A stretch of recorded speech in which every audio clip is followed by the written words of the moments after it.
नमस्कार, जय हिंद साथियों। पॉलिटी के एक बहुत ही महत्वपूर्ण क्लास में आप सभी का एक बार फिर से बहुत-बहुत स्वागत है। आप सभी को पता है कि यहाँ से पॉलिटी की क्लासेस बराबर आपको मिल रही हैं।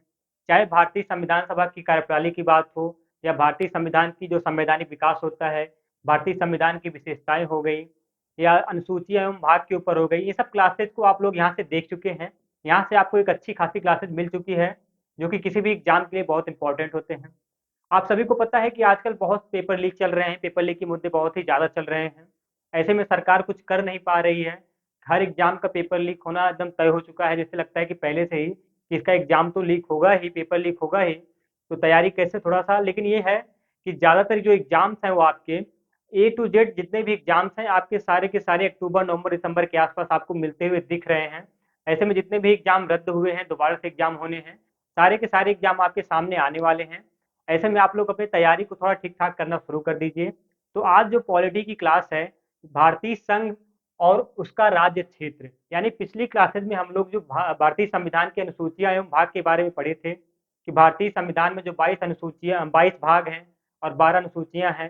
टोटल सांख्यांक अगर देखा जाए 22 ही हैं भाग की, लेकिन अगर देखा जाए तो 25 भाग बन चुके हैं उसमें, ते दो 3 भाग अलग से जुड़ चुके हैं।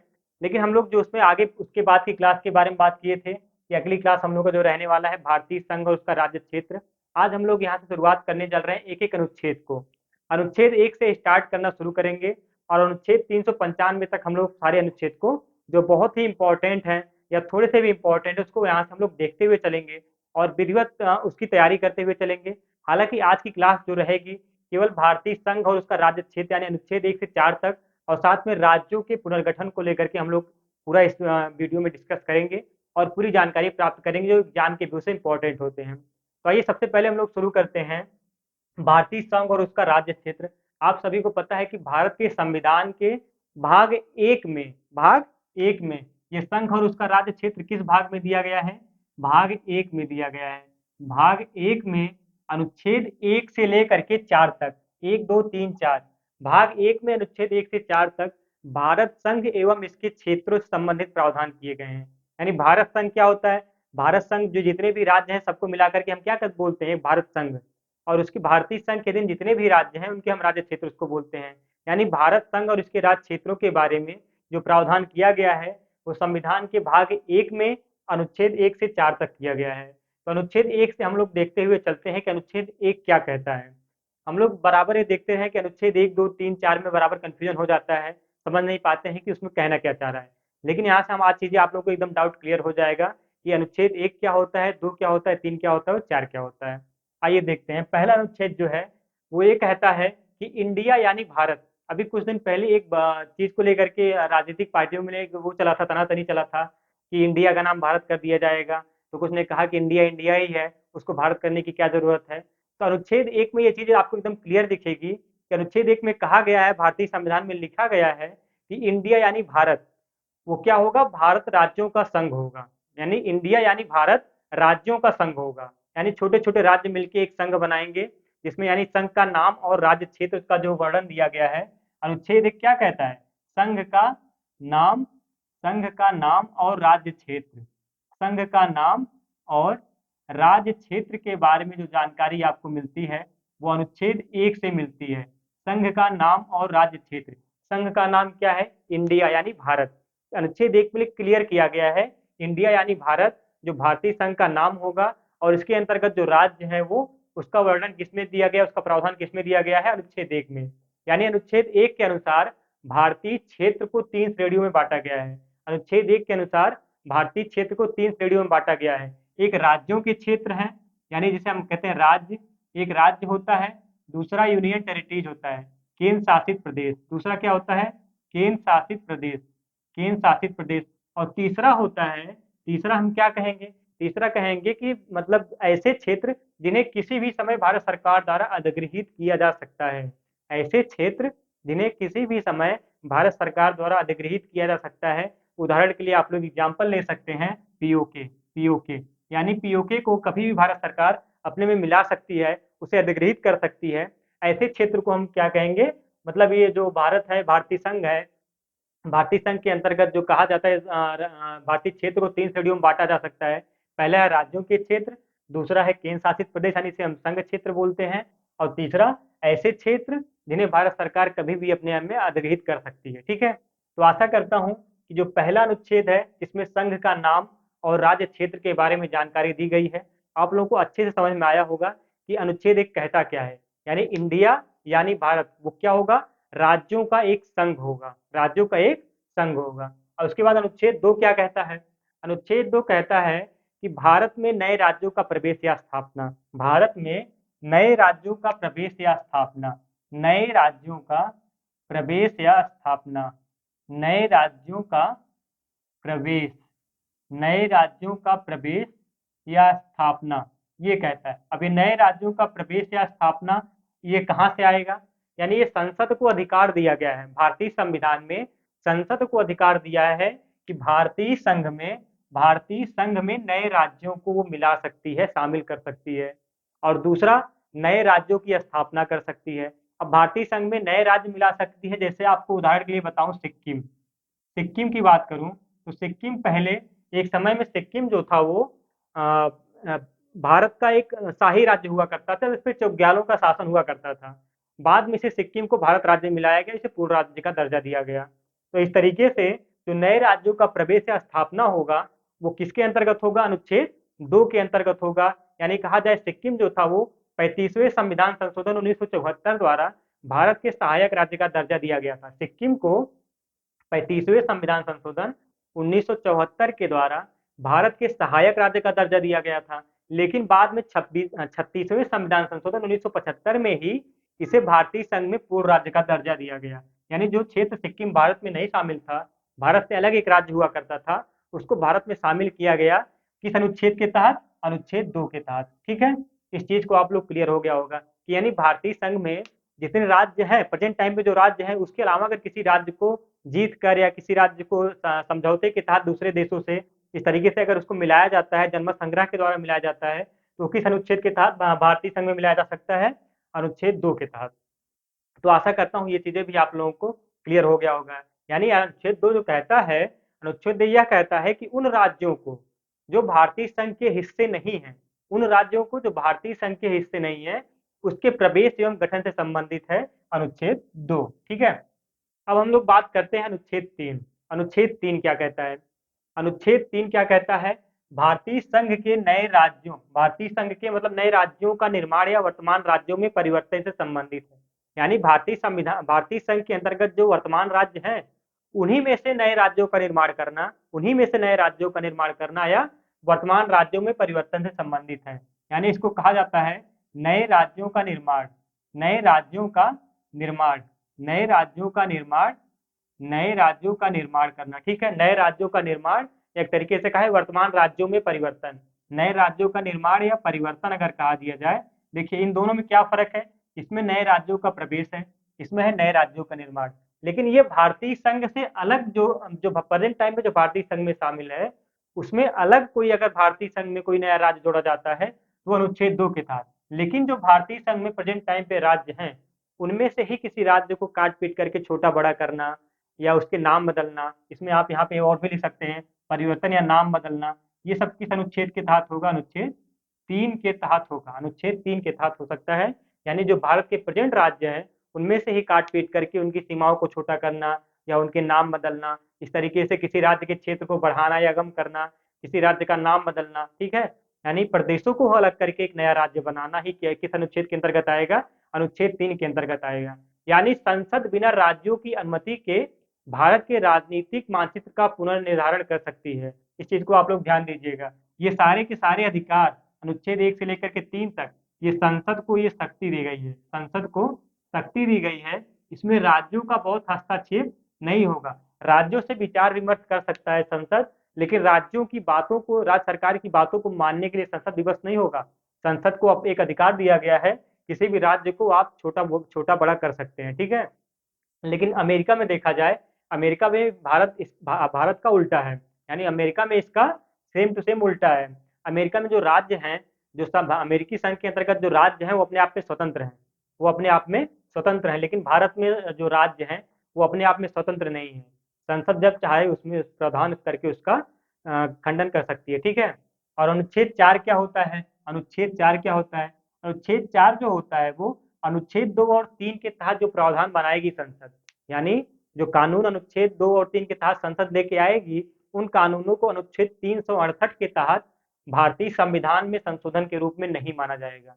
मान ली भारतीय संशोधन किस अनुच्छेद के अंतर्गत आता है? संविधान संशोधन अनुच्छेद 368 के अंतर्गत आता है। तो अनुच्छेद 2 और 3 के अंतर्गत जो भी प्रावधान बनेंगे वो अनुच्छेद 368 के तहत भारतीय संविधान संशोधन नहीं माना जाएगा। ठीक है, भारतीय संविधान संशोधन के रूप में नहीं माना जाएगा। अर्थात इस तरह का कानून एक सामान्य बहुमत और साधारण विधायी प्रक्रिया के जरिए पारित किया जा सकता है। यानी अनुच्छेद 4 के कहता है कि 2 और 3 को किसी खास करके किसी संविधान संशोधन के रूप में नहीं माना जाएगा।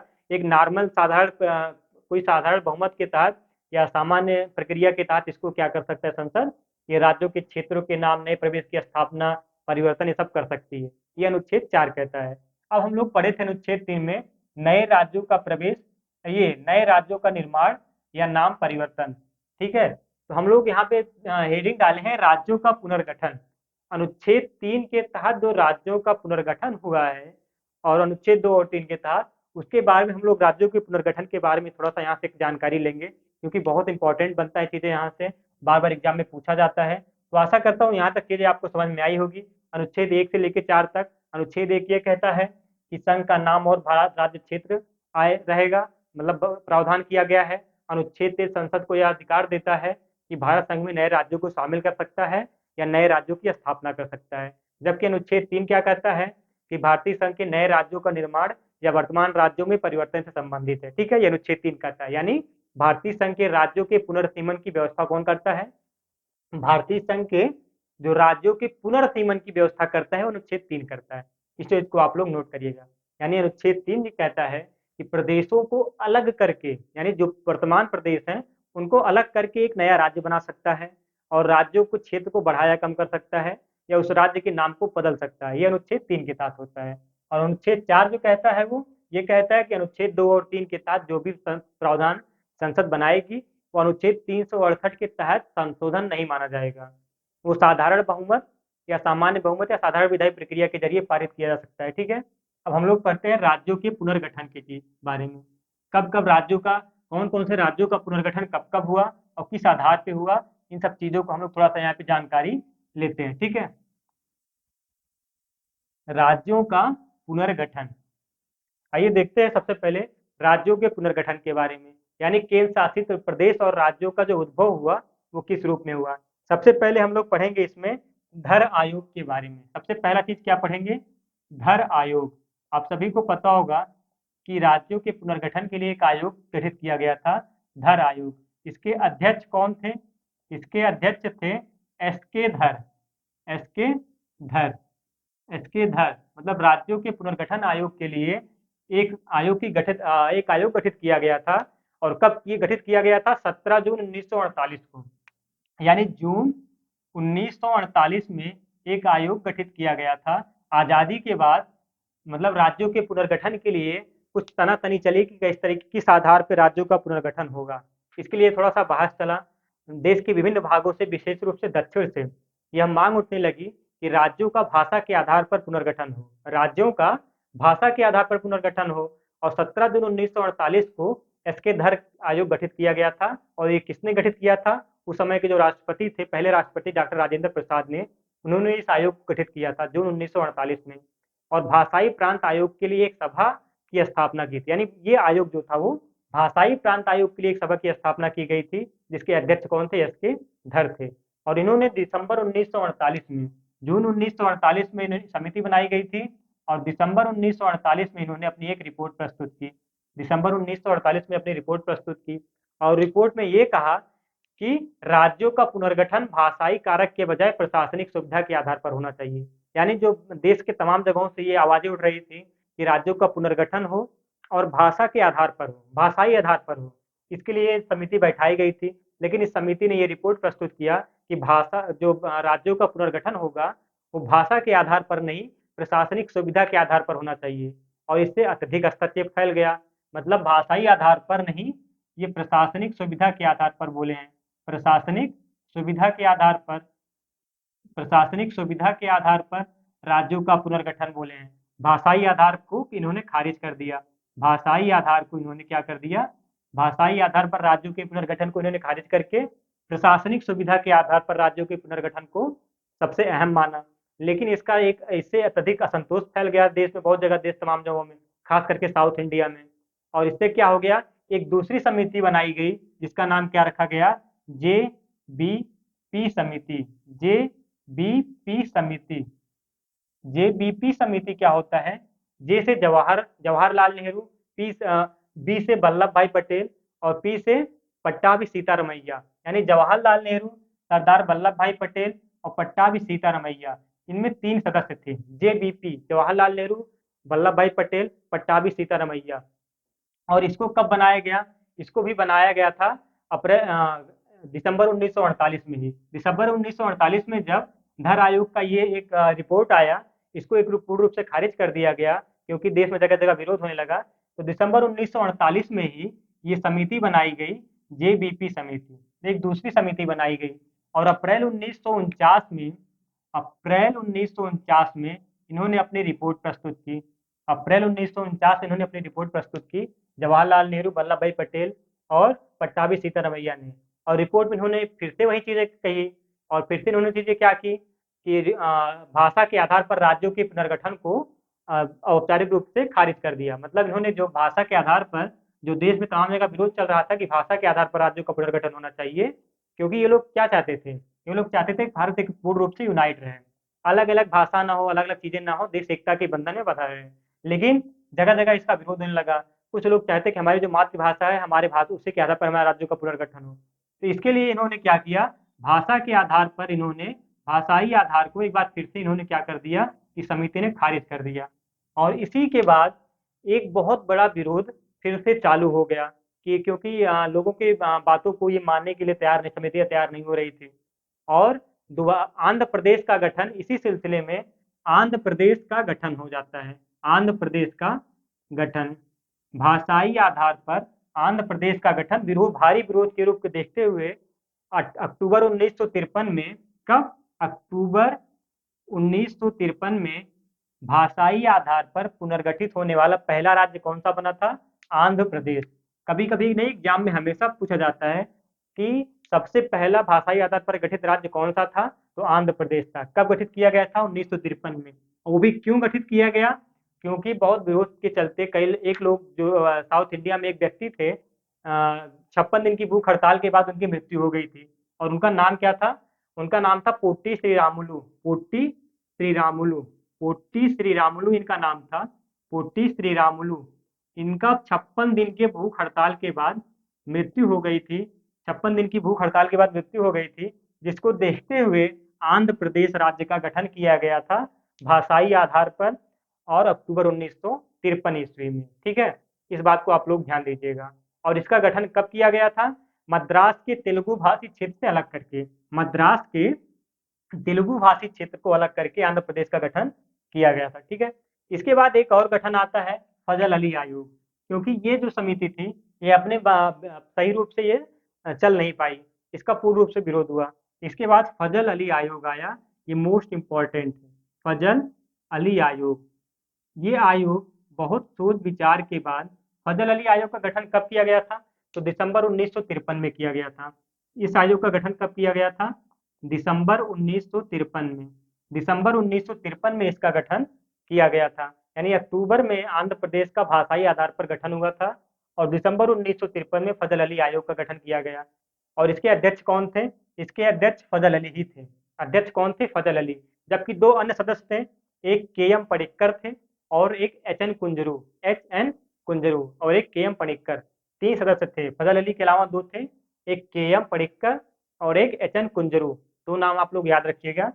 1953 में यह आयोग गठित किया गया था और इसका जो उद्देश्य था, इन्होंने दिसंबर 1955 में अपनी रिपोर्ट प्रस्तुत की। दिसंबर 1955 में अपनी रिपोर्ट प्रस्तुत की।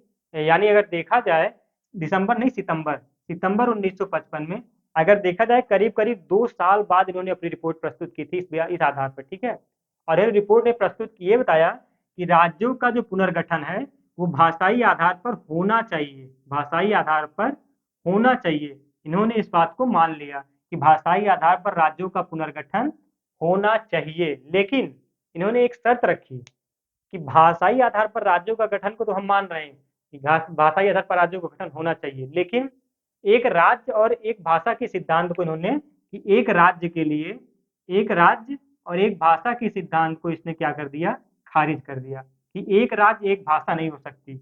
अगर एक राज्य कोई बड़ा राज्य है, इसमें कई सारी भाषाएं हो सकती हैं, जरूरी नहीं है कि एक राज्य में केवल एक ही भाषा का प्रचलन हो।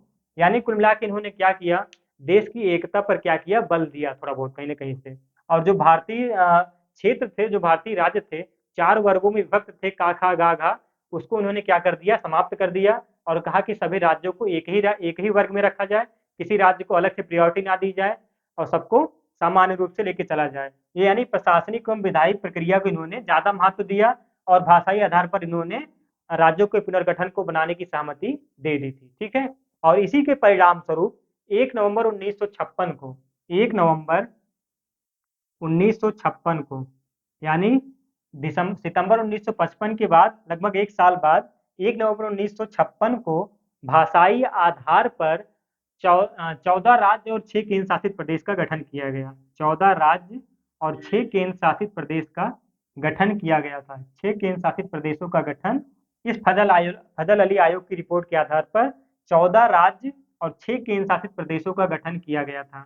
और उसके बाद आज प्रेजेंट टाइम पे जो 28 राज्य और 8 केंद्र शासित प्रदेश हैं, उनका गठन कब कब हुआ था और कैसे हुआ था, इसके बारे में भी हम लोग थोड़ी जानकारी प्राप्त करते हैं। आप लोग कहीं मत जाइएगा, इस वीडियो को पूरा देखिएगा कि अब आगे हम लोग बात करने चल रहे हैं कि किस राज्य का गठन कब कब हुआ था। ठीक है, भाषाई आधार पर ही हुआ था, लेकिन कब कब हुआ था। सबसे पहले 1956 के बाद 1 नवंबर 1956 को भी मैंने पीछे बताया कि 1 नवंबर 1956 के बाद 1 नवंबर 1956 को 14 राज्य और 6 केंद्र शासित प्रदेश का गठन किया गया। केंद्र शासित प्रदेश का गठन, केंद्र शासित प्रदेश के गठन को मंजूरी दी गई थी। ठीक है, 14 राज्य और 6 केंद्र शासित प्रदेश के गठन को मंजूरी दिया गया था। लेकिन इसके बाद जो इसके अलावा जो नए नए राज्य बनते गए 1956 के बाद, उसको हम लोग देखते हुए चलते हैं। सबसे पहले बना 1960 में। 1960 में कौन बना था, महाराष्ट्र और गुजरात। महाराष्ट्र और गुजरात। कभी कभी एग्जाम में क्वेश्चन पूछता है कि गुजरात राज्य का गठन कब हुआ था, तो गुजरात राज्य का गठन 1960 में हुआ था। महाराष्ट्र और गुजरात ये बंबई के ही हिस्से थे। बंबई जो कि आधुनिक, पहले एक बंबई बहुत बड़ा राज्य हुआ करता था, ये गुजरात जो था वो बंबई के अधीन ही आता था। लेकिन बंबई जो था वो द्विभाषी राज्य था, एक गुजराती थे और एक मराठी थे। तो गुजरातियों को अलग करके इनको गुजरात बना दिया गया और मराठियों को अलग करके इनको महाराष्ट्र बना दिया गया। लेकिन कब, 1960 ईस्वी में। 1960 ईस्वी में 1960 ईस्वी के बाद हम लोग देखते हैं 1961 ईस्वी को। 1961 में किसको बनाया गया, नागालैंड को। नागालैंड को बनाया गया। नागालैंड को 1961 में बनाया गया। ये मोस्ट इंपॉर्टेंट है, कभी कभी एग्जाम में पूछा जाता है नागालैंड को कब बनाया गया, 1961 में बनाया गया। जबकि अगर बात की जाए 1961 में दादरा और नागर हवेली को बनाया गया था। सॉरी, यहाँ पे नागालैंड नहीं, दादरा और नागर हवेली को। दादरा और नागर हवेली को। दादरा और नागर हवेली। दादरा और नगर हवेली को। ठीक है, ये यूनियन टेरिटरीज था, इसको बनाया गया था। जबकि 1963 में बनाया गया था नागालैंड को। नागालैंड को 1963 में बनाया गया था। ठीक है, नागालैंड को कब बनाया गया था, 1963 में। और 1962, यहाँ पे 1962 एक छूटा है। 1962 में किसको किसको बनाया गया था, 1962 में 1962 में बनाया गया था गोवा, पुडुचेरी और दमन दीव को। गोवा, पुडुचेरी, दमन दीव को। गोवा सुन के कुछ लोगों को थोड़ा सा खलबली मची होगी कि गोवा यहाँ पे कहाँ बनाया गया था, तो मैं बताता हूँ। गोवा, पुडुचेरी और दमन दीव को। दमन एंड दीव को। गोवा, पुडुचेरी, दमन दीव को, ये तीनों राज्यों की स्थापना की गई थी। लेकिन गोवा यहाँ पे क्या था, गोवा को यहाँ राज्य का दर्जा नहीं दिया गया था, गोवा को यहाँ यूनियन टेरिटरीज का दर्जा दिया गया था पुडुचेरी और दमन दीव के साथ। गोवा बाद में पूर्ण राज्य का दर्जा मिलता है, आगे हम लोग इसके बारे में डिस्कस करेंगे। अभी आप इतना जानिए कि गोवा क्या था, 1987 तक, गोवा को बाद में 1987 में पूर्ण राज्य का दर्जा मिला था। लेकिन यहाँ पे गोवा राज्य की स्थापना, केंद्र शासित प्रदेश की स्थापना हो चुका था, पुनर्गठन हो चुका था। किसके रूप में, यूनियन टेरिटरीज के रूप में। इसके अलावा पुडुचेरी और दमन दीव का। ठीक है, अब हम लोग पढ़ जानते हैं 1966 के बारे में। 1966 में किन राज्यों का पुनर्गठन हुआ था? तो 1966 में पंजाब, हरियाणा, चंडीगढ़। पंजाब, हरियाणा, पंजाब, हरियाणा और चंडीगढ़। चंडीगढ़, इन राज्यों की स्थापना हुई थी चंडीगढ़ की, ठीक है। जिसमें चंडीगढ़ क्या था? यूनियन टेरिटरीज था, और दोनों की संयुक्त राजधानी बनाई गई थी पंजाब हरियाणा। जबकि चंडीगढ़ से सटे, हरियाणा और चंडीगढ़ से सटे पहाड़ी क्षेत्रों के रूप में हिमाचल प्रदेश राज्य का एक नया नाम विकसित किया गया। हिमाचल प्रदेश को विकसित किया गया किस रूप में? यूनियन टेरिटरीज के रूप में पहले विकसित किया गया था 1966 में। लेकिन 1971 में 1971 में इस हिमाचल प्रदेश को पूर्ण राज्य का दर्जा दे दिया गया। हिमाचल प्रदेश को पूर्ण राज्य का दर्जा दे दिया गया, ठीक है। यानी हिमाचल प्रदेश को 1966 में हरियाणा और चंडीगढ़ से सटे पहाड़ी क्षेत्रों को यूनियन टेरिटरीज का दर्जा दिया गया हिमाचल प्रदेश नाम रख करके। लेकिन 1971 में हिमाचल प्रदेश को पूर्ण राज्य का दर्जा दे दिया गया। इसके बाद सबसे इंपॉर्टेंट है 1972 में, जब उत्तर पूर्वी पूर्वी क्षेत्रों में एक क्रांति आई राज्यों के रूप में।